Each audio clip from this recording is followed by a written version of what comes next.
السلام علیکم، میں ہوں عائشہ احمد اور آپ دیکھ رہے ہیں میرا یوٹیوب چینل عائشہ احمد آفیشیل۔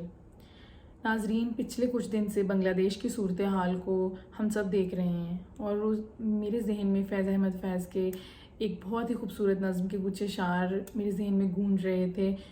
شعر کچھ یوں تھے: سب تاج اچھالے جائیں گے، سب تخت گرائے جائیں گے، سب تاج اچھالے جائیں گے، سب تخت گرائے جائیں گے، لازم ہے کہ ہم بھی دیکھیں گے وہ دن کہ جس کا وعدہ ہے جو لوح ازل پہ لکھا ہے۔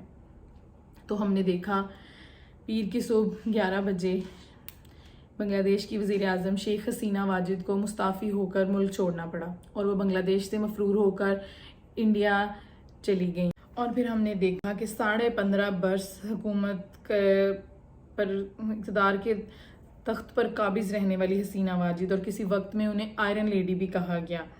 جو کہ ان کے دور حکومت میں بہت سارے فیزز دیکھے بنگلہ دیش نے۔ انڈسٹری نے بوم پکڑا، اکنامک سچویشن بہت اپ گریڈ ہوئی، بنگلہ دیش کی کرنسی بہت بوسٹ اپ ہوئی۔ اس کے علاوہ دنیا کے بڑے بڑے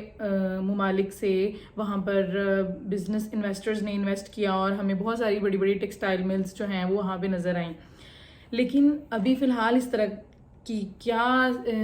طرح کا کیا ریزن تھی کہ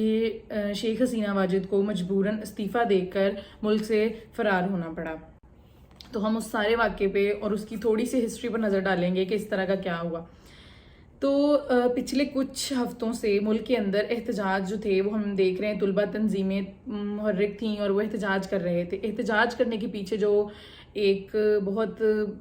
چھوٹی سی وجہ تھی، لیکن وہ یہ تھی کہ ان کے مطالبات کو نہ ماننے کی وجہ سے وہ احتجاج ملکی شکل اختیار کر گیا۔ بات کچھ یوں تھی کہ بنگلہ دیش کے اندر جابز کے اندر ایک کوٹا مقرر تھا، 1/3 1/3 یعنی کہ 30% جابز کا کوٹا ان لوگوں کے لیے تھا جنہوں نے 1971 کی وار کے اندر پاکستان کے خلاف بنگلہ دیش کا ساتھ دیا تھا، اور ایز فریڈم فائٹر ہم انہیں کہہ سکتے ہیں کہ انہوں نے جنگ میں بنگلہ دیش کے لیے بنگلہ دیش کی سائڈ پہ تھے اور ان پاکستان کے خلاف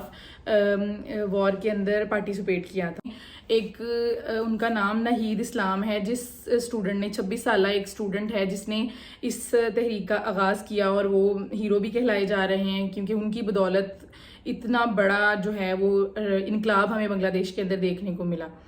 تو ہوا کچھ یوں کہ یہ جو طلبہ تحریکیں تھیں، ان کا جو موقف تھا یا جو ان کا ایجنڈا تھا وہ یہ تھا کہ جو جابز ہیں یا ان کے اندر کوٹا سسٹم کو ختم کیا جائے اور جابز صرف اور صرف میرٹ کی بنیاد پر ہونی چاہیے۔ یعنی ایک اسٹوڈنٹ ہے اور اس نے 100 میں سے 100 نمبر یا 100 میں سے 90 نمبر لیے ہیں، تو جاب اس کو میرٹ کی بنیاد پہ ملنی چاہیے، نہ کہ اس بندے کو جس نے 60 نمبر لیے ہیں اور اس کے باپ دادا نے 1971 کی جنگ کے اندر اس نے بنگلہ دیش کے لیے فائٹ کی تھی، یا اس کے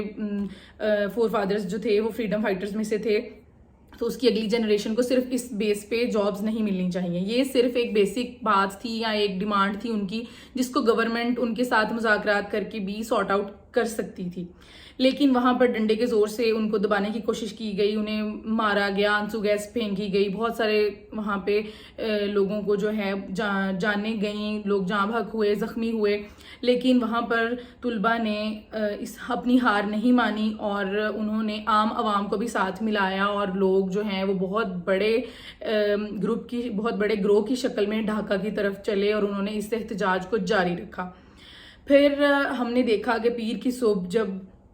آخری دم تک شیخ حسینہ واجد نے اپنے اقتدار کو قائم رکھنے کی کوشش کی، ڈنڈے کے زور پہ وہ طاقت کے بلبوتے پر اپنی کرسی کو جو ہے وہ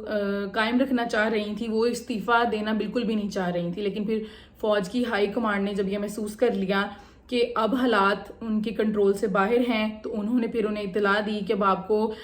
مجبوراً مستعفی ہونا پڑے گا، اور ان کے لیے ایک طیارہ جو ہے وہ ارینج کرایا گیا، اور کہتے ہیں کہ پورے 1.5 گھنٹے کے لیے بنگلہ دیش کے اندر انٹرنیٹ بند رہا، اور انہوں نے استعفیٰ دیا اور وہاں سے وہ اگرتلہ ان کو ایک فوجی مخصوص طیارے کے اندر منتقل کیا گیا، اور وہاں سے وہ اپنی بہن شیخ ریحانہ کے ساتھ دلی روانہ ہوئی۔ تو فی الحال انہوں نے انڈیا کے اندر پناہ لی ہوئی ہے، اور امریکہ نے بھی ان کو ویزا دینے سے انکار کر دیا ہے، اور لیکن اس کے بعد انہوں نے برطانیہ سے سیاسی پناہ لینے کی درخواست کی ہے۔ تو یہ ساری سچویشن جو ہمیں دیکھنے کو ملی کہ ایک بہت چھوٹی سی ایک احتجاج یا ایک بہت چھوٹی سی ڈیمانڈ تھی جو کہ اسٹوڈنٹس نے اس احتجاج کو شروع کیا تھا، اس کو اور طریقوں سے یا ٹیبل ٹاک کر کے یا ان کی ڈیمانڈ کو مانا جا سکتا تھا یا کچھ مانا جا سکتا تھا اور ان کے ساتھ ٹیبل ٹاک کر کے اس کو سارٹ آؤٹ کیا جا سکتا تھا، جو کہ بات اس طرح کرنے کی بجائے انہوں نے جب طاقت کے زور پہ اس کو منوانے کی کوشش کی تو حالات ہمارے سامنے ہیں۔ اس ایپیسوڈ کے بعد پھر ہم نے دیکھا کہ طلبہ تحریکوں کے سربراہ اور فوجی ہائی کمانڈ اور کچھ بزنس گروپس نے بیٹھ کے منگل کے روز ایک ملاقات کی، اور یہ میٹنگ کہتے ہیں کوئی 5 گھنٹے تک جاری رہی، جس کے اندر انہوں نے ڈیسائیڈ کیا کہ فردر اب جو ہے وہ حکومت کس کے حوالے کی جائے۔ تو سب سے پہلے جو ایک نام رکھا گیا طلبہ تنظیم کی طرف سے وہ ہے ڈاکٹر محمد یونس۔ وہ ایک پروفیسر ہیں، نوبل انعام یافتہ ہیں۔ انہوں نے ایک بینک جو ہے وہ لون دینے کے لیے اس کا انوگریٹ کیا ہوا ہے، اور انہوں نے بہت سارے غریبوں کو مائکرو لیول پہ اور میکرو لیول پہ جو ہے وہ لونز پرووائڈ کرتے رہے ہیں، اور شیخ حسینہ واجد کی گورنمنٹ میں انہیں عوام دشمن کہہ کر ملک بدر کر دیا گیا تھا، اور انہوں نے سیاست سے اپنا جو ہے وہ راہیں الگ کر لی تھیں اور وہ بنگلہ دیش چھوڑ کر جا چکے تھے، لیکن اب انہیں دوبارہ واپس بلایا گیا ہے اور کہا یہ جا رہا ہے کہ اب انہیں چیف ایڈوائزر مقرر کیا جائے گا عبوری حکومت کے اندر۔ اور آج اس کے بعد ہم نے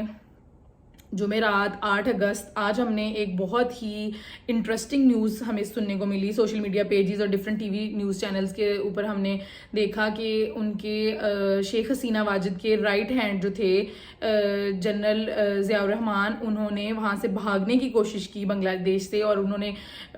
چھپ چھپا کے کسی طرح سے فلائٹ کے اندر بھی جو ہے وہ خود کو فلائٹ ارینج کر لی اور ایمریٹس میں وہ بیٹھ گئے، لیکن کسی طرح سے وہاں سے جب اطلاع موصول ہوئی تو کہتے ہیں کہ ٹیک آف کرنے والا ہی تھا پلین، اور انہیں رکوا کر اور وہاں سے گرفتار کر لیا گیا۔ تو اس ساری سٹوری کو جب ہم وائنڈ اپ کرتے ہیں تو ہم دیکھتے ہیں کہ یہ سب کیوں کرنا پڑا، جبکہ میں نے سٹارٹ میں آپ کو بتایا کہ حسینہ واجد نے 15.5 سال بنگلہ دیش پہ حکومت کی۔ ان کے دور میں بنگلہ دیش نے اپنی اکانومی میں بوسٹ اپ آتا دیکھا، ان کی کرنسی جو تھی اس نے امپروو کیا، اور بہت ساری وہاں پہ انڈسٹریل بوم آیا، لیکن اس طرح سے ان کا ڈاؤن فال جو ہم نے دیکھا اس کی کیا ریزنز تھیں؟ یہی کرپشن، اور جب ہم عوام کے مینڈیٹ کو جو ہے وہ یہ بتاتے ہیں عوام کو کہ آپ کا مینڈیٹ یا آپ کی جو رائے ہے وہ ہمارے لیے کوئی اہمیت نہیں رکھتی، تو پھر حالات جو ہیں وہ اسی طرف جاتے ہیں۔ تو اگر ہم بنگلہ دیش کی صورتحال کو پاکستان کے ساتھ کمپیئر کریں تو پاکستان بھی کچھ کم نہیں ہے اس وقت۔ اگر ہم دیکھیں تو یہاں پر بے روزگاری، یہاں پر بجلی کے بل، یہاں پر اتنے مسائل ہیں کہ اگر آج تھوڑا سا پش ملے اگر یوتھ کو تو یہاں پر بھی حالات کچھ اس سے کم نہیں ہوں گے۔ تو یہاں کے حکمرانوں کو اس بات سے سبق لینے کی ضرورت ہے کہ وہ سیکھیں کہ بنگلہ دیش کے اندر جس طرح سے ساری صورتحال آبزرو کی گئی ہے، دنیا دیکھ رہی ہے اس وقت کہ وہاں پہ عوام نے اپنے زور پہ حکومت کا جو تخت ہے وہ الٹ دیا ہے۔ تو اسی طرح سے پاکستان کے جو حکمران ہیں انہیں بھی اس بات کو دیکھنا چاہیے۔ ٹیکسز کی بھرمار ہے، عام عوام کی زندگی یہاں پہ جہنم بنی ہوئی ہے، کسی کو خیال نہیں ہے، مہنگائی ہے، لوگوں کے بچے بھوکے مر رہے ہیں، یہاں پہ کوئی مڈل کلاس، لوور کلاس کیا مڈل کلاس کی زندگی بھی یہاں پہ بہت مشکل ہے۔ بجلی کے بل اتنے آ رہے ہیں کہ آئے دن ہم دیکھتے ہیں۔ آج بھی ایک نیوز میں آ رہا تھا کہ ایک بندے نے سوسائڈ کر لی بل ادا نہ ہونے کی وجہ سے۔ کچھ ہم ہر دن کچھ نئی نیوز سن رہے ہوتے ہیں کہ کچھ نہ کچھ چل رہا ہے، صرف اس لیے کہ عوام اپنی بنیادی ضرورتیں پوری نہیں کر پا رہی۔ اور ابھی ایک سروے کے مطابق 74% جو ہے وہ پاکستان کے اندر 74% پاپولیشن کی اپنی بنیادی ضرورتیں پوری نہیں کر پا رہی۔ اس کا مطلب ہے کہ کون اپنی زندگی جو ہے وہ یہاں پہ اپنی بنیادی ضرورتیں یا اپنی خواہشات پوری کر رہا ہے، وہی کچھ پرسنٹیج اشرافیہ کی جو لوگ ہمارے سروں پہ بیٹھ کے ناچ رہے ہیں، حکومت کر رہے ہیں اور انجوائے کر رہے ہیں اور مزے لوٹ رہے ہیں ہمارے ٹیکسز کے پیسے پہ۔ تو ضرورت اس بات کی ہے کہ اب انہیں یہ سمجھ لینا چاہیے کہ عوام کے پیسے پہ انہوں نے جتنا انجوائے کرنا تھا کر لیا، اب جتنی کرپشن کرنی تھی کر لی۔ اب انہیں اس بات کو سمجھنا چاہیے کہ یہ ہائی ٹائم ہے سمجھنے کا کہ اب بس اب لوگوں کے لیے، عوام کے ویلفیئر کے لیے کام کیا جانا چاہیے، اور عوام کے لیے اب سبسڈیز دینی چاہیے ڈفرینٹ فیزز کے اندر۔ یہ نہیں ہوتا کہ ایک دفعہ میں ہی سارا کچھ جو ہے وہ ہو سکتا ہے، نہیں، چینج جو ہے وہ سلولی ہم دیکھتے ہیں. چینج ایک ایولیوشنری پروسیس ہے, اس کو سلو اسٹیٹ کے اندر انڈلج کیا جا سکتا ہے. ضروری نہیں ہے کہ یہ سارا ایک دفعہ میں ہی ہوگا, لیکن یہ کہ ہمارے پاس تو ہمارا بجٹ ہمیشہ ڈیفیسٹ میں جاتا ہے, ہم تو اس طرح سے چیزیں کرتے ہی نہیں ہیں. ہمارے حکمرانوں کے خرچے اتنے زیادہ ہیں کہ اس کو پورا کرنے کے لیے یہ لوگ قرضے لیتے ہیں, ان قرضوں کو ادا کرنے کے لیے اور قرضے لیتے ہیں, پھر ہم IMF کے پاس جاتے ہیں. ہماری سچویشن بہت بدتر ہے, ہماری اکنامک سچویشن اتنی پور ہے. ابھی ہمارے پاس جو کرنٹلی 24 کا بجٹ آیا ہے, آپ دیکھ لیں ٹیکسز کی جو صورتحال ہے, عام عوام تو پس رہی ہے.